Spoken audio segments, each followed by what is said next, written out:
Hi everyone, in this video I wanna show you geoconcrete floor leveling advanced techniques. So what the problem in this room? You see, from hallway to this room we have very big gap if you put straight edges. So why? Because left side of this room going very high and the end of this room higher. If I'm not fixing this problem and install floor as it is, every day when we walk over this floor, feel how this floor is breathing.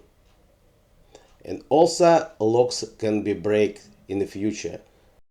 How to make nice level and install the floor very easy. The first of all need to divide this room to two parts. So how I did it? So you see from the left side in the entrance to this room we have closet.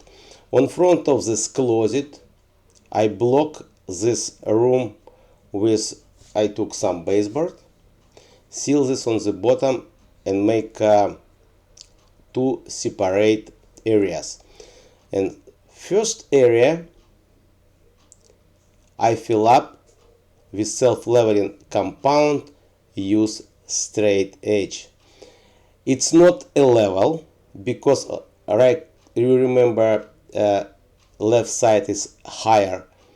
It's we just doing flat. You see, using straight edge I make it flat. Then I'm using spike roller to take off all bubbles from this self-leveling compound and make more flat the surface.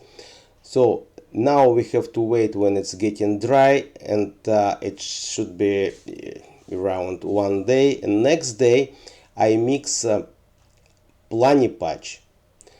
It's special compound which is help to make any sloping, and it's not so much liquid like self-leveling compound. For now I'm making a ramp from self-leveling compound down to the entrance of this room for connection floor in hallway. You see, ramp is ready. When it's getting dry I just send the edge between Plani patch and self-leveling compound with grinder and start installation. You see, this ramp not really visible. If you don't know about this ramp, maybe you can't feel it. Otherwise, if you're not doing ramp, you have to level by the doorway and then install transition. I prefer install floor without transition. I hope this video was helpful. If you have any questions, don't hesitate, ask me. I always answer you. See you on next video.